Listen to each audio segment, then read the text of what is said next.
Hello friends, welcome back to the James Lawrence Allcott channel. It's time we spoke about how Norwich have become Norwich? How Newcastle have become great again.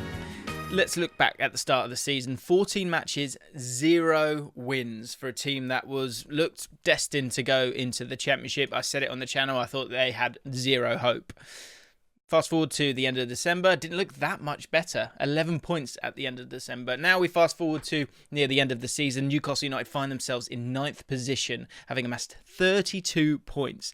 Absolutely outrageous, and it's down to a good few reasons, which we're going to dive into in this video. If you are new to the channel and you haven't subscribed, please do consider hitting that subscribe button and the notification bell as well. So many big games that will be going live after those. Also, hit the like button if you're a Geordie who's pretty happy with the state of play with Newcastle at the moment. So you'd obviously think that the upturn in form would have come from a money-fueled January transfer window. And there were transfers that were made, of course, and they had a massive impact. But there's so many different elements to this as well. So the first reason, and I think it's the biggest reason actually, bigger than Eddie Howe, bigger than the January spending, is the outlook of the Toon fans, the Toon army, and St James becoming a fortress for Newcastle United. I don't think you can underestimate the ability of a different outlook. I think we all see that in our lives at times. When you look at something as a challenge or as a nightmare for us to kind of go through, or if you look at something as an opportunity and you look at it about achieving instead of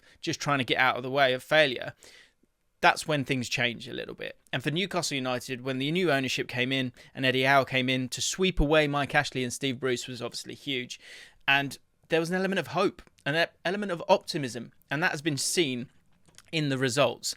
Let's have a look at the the ridiculous results leading into this. And it honestly is just so counter opposite. So the record pre-Howe, 0 wins, 3 draws, 3 losses. Since Eddie Howe has come through the door, 7 wins, 4 draws and 1 loss. That 1 loss was against Man City as well. The undoubted passion of the Newcastle United fans and the fact that there'd been such apathy for so long, I think plays a massive, massive part in it. You know, look at the 4th of December here. The 4th of December was the first home victory for Newcastle United. And as you can see around it, a lot of red, a lot of grey. Not much victories, but that Burnley game was that first victory you'll remember. And if we then scroll forward and fast forward in time, look at that. Absolutely astonishing. And the amount of games of those that were at home, it does highlight that these are galvanised players, because yes, there were changes that were made. Yes, there's been tactical elements that have improved the side and they've been given a better platform and structure, and we'll talk about that. But you've got to remember that sometimes you just need to feel better in your own skin. And I think the fans have provided that with an electric atmosphere that I haven't been to St James's this year, but you can hear it and feel it through the TV screen. Look at these games at home. Everton, 3-1 win. Villa, 1-0 win. You know, a draw. Oh, sorry, where are we? Brighton, 2-1 win. Absolutely ridiculous. 1-0 win against Wolves, 1-0 win against Leicester, and of course beating Norwich recently as well. The second thing that made Newcastle United great again is Eddie Howe, but it's more the evolution of Eddie Howe as a manager.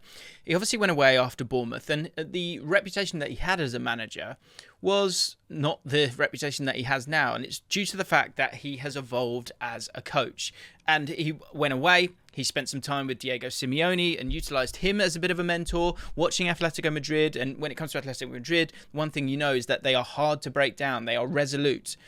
And that's a gap in Eddie Howe's CV. When we're talking about him as a manager for Bournemouth, free-flowing football, great aesthetic, great passing as well. But there were 2 clear weaknesses that Eddie Howe had. One was the defensive makeup of his teams, that resilience to keep the opposition out, to not concede too many goals. The second was recruitment. Now, first of all, that defensive element of it. Newcastle's defence has been absolutely superb since he came in. He's provided that platform whilst also offering something going forward. Again, something we'll dive into in a little bit later. But for him to have that awareness as a manager, I think is something that all modern football fans should really be looking for. I think it's It's so short-sighted to look at football and football management and think that it's just going to be linear success. I mean, to be honest, for Eddie Howe, it kind of has been so far. And I think now people are looking at him thinking, actually, this is a guy who can grow with this club. And I think that's why he actually got the job. I'm sure his interview would have been very impressive.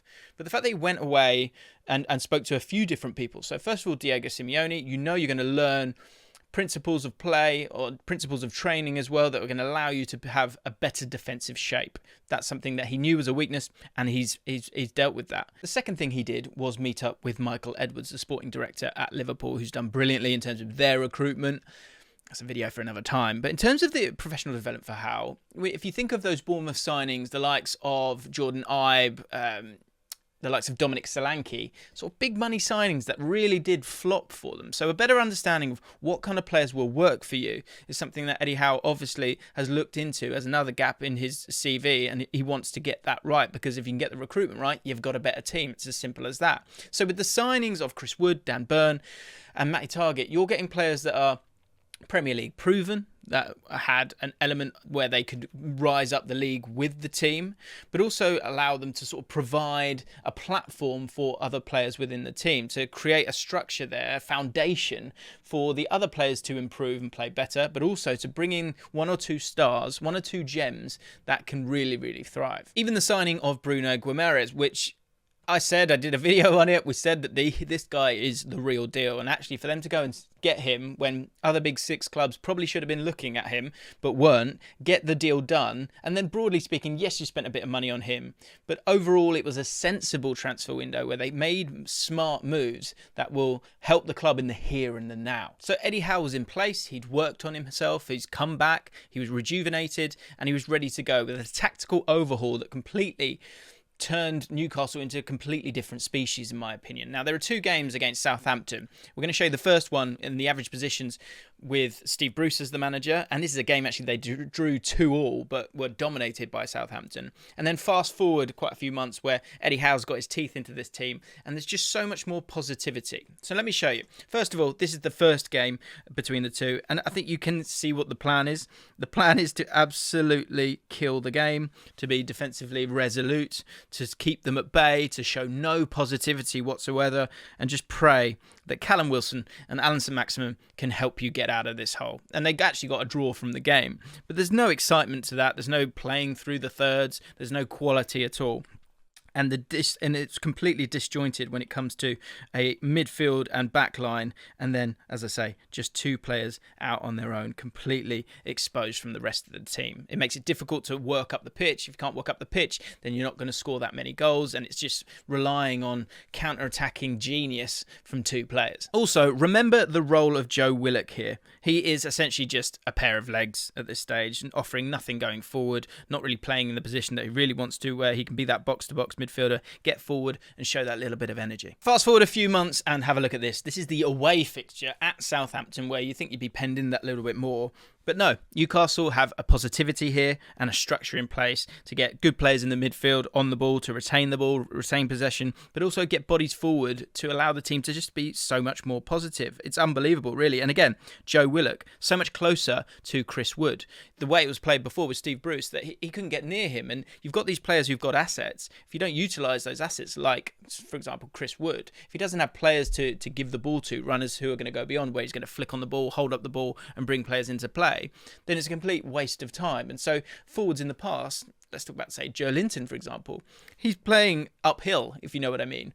Whereas this team has a very clear structure in how it wants to play and has a positivity that is completely the opposite of what was under Steve Bruce. Also, with the wide players, you've got players getting forward, and what that does is it helps the two midfielders to get on the ball. Two great passes of the ball in terms of Bruno and John Joe Shelvey. They can get on the ball and spray those passes to players, have an option for Chris Wood as well, and if Joe Willock wants to make that run as well. It's one of those where you kind of almost need to speculate in terms of your movement to create space for the rest of the team. Joe Willock is a great example of a player who's given the role that suits his strengths, that allows him to feel good when he's playing the game, to make positive impacts, that leads to your confidence building, and the cycle continues. And another great example of that, of course, is Joelinton, who, I mean, it's been an absolute masterstroke. It's called the Joelinton role in my mind. Eddie Howe moving him to a midfielder that destroys a little bit but has that quality as well. You saw that in the game against Norwich with an absolute ridiculous goal. He smashed it in the top corner, and he's provided confidence by taking away the necessity of you're a striker, you need to score goals. By taking that away and understanding the strengths that he did have and putting him in that different position, you got so much more from someone like Joelinton, and it transformed the team. Now, I want to show you Joelinton's FB ref stats because this compares him in the top 5 leagues to other midfielders. Now, first of all, you look at the stats here, there's a lot of green here. That means that he's done very well in a lot of these metrics. Tackles in the top 68th percentile, pressures 76th percentile in the top 5 leagues, blocks in the top 5. All of this green is great stuff for stats for a midfielder. But what we are forgetting here is that for the first half of the season, this guy played up front.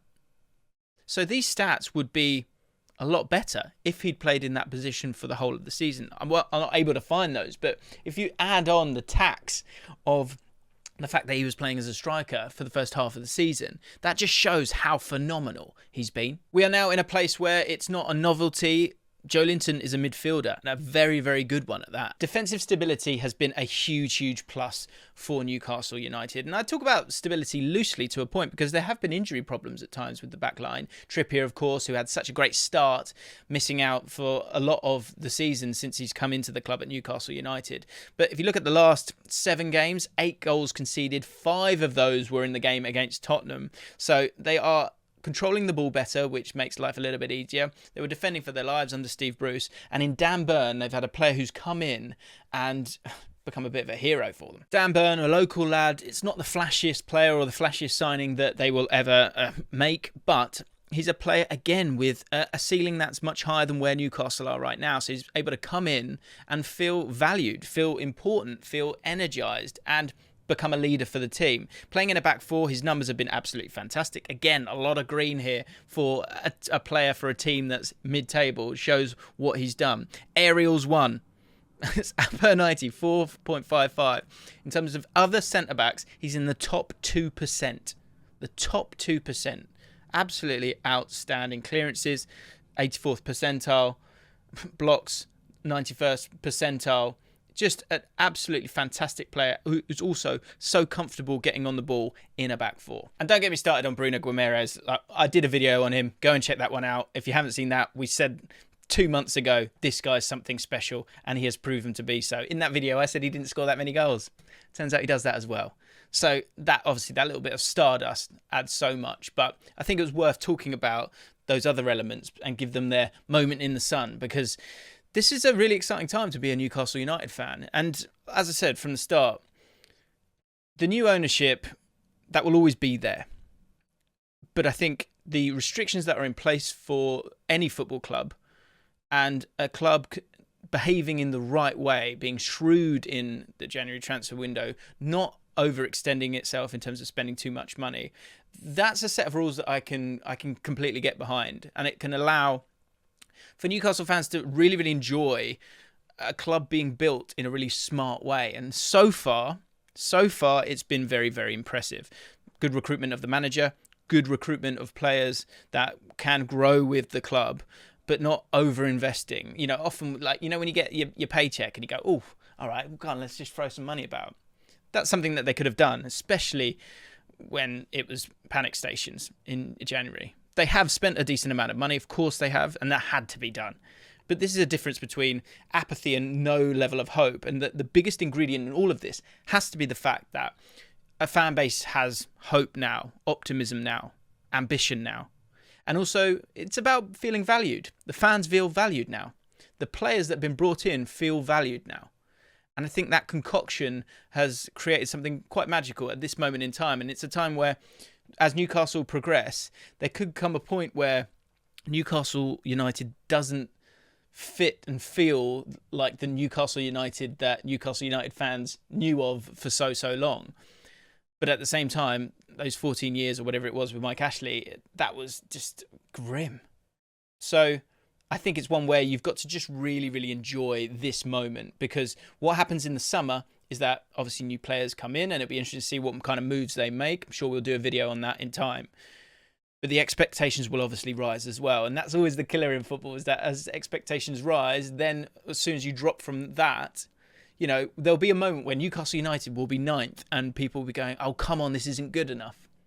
So it's one of those where I think it's one for Newcastle United fans to exhale and enjoy this moment of time where you're winning games, you've got players that you can understand and enjoy, the development of the players that were already there in what I've said numerous times I believed was a championship squad, really has been changed around completely through a couple of really, really smart additions, and then the development of a coherent plan that, again, values those players, gives Joe Willock that positivity, gives John Joe Shelvey that positivity to go out and secure points, be hard to beat, and to get yourself up the table. It's been an amazing turnaround for Newcastle United. They are great again. It's official. What are your expectations, Newcastle United fans, on this team? Where would you want to finish next season? Let me know in the comments down below. If you enjoyed this video, please do consider hitting the subscribe button and the notification bell so you get notified when there is a video. And of course, if you've enjoyed this one, hit the like button as well. See you next time.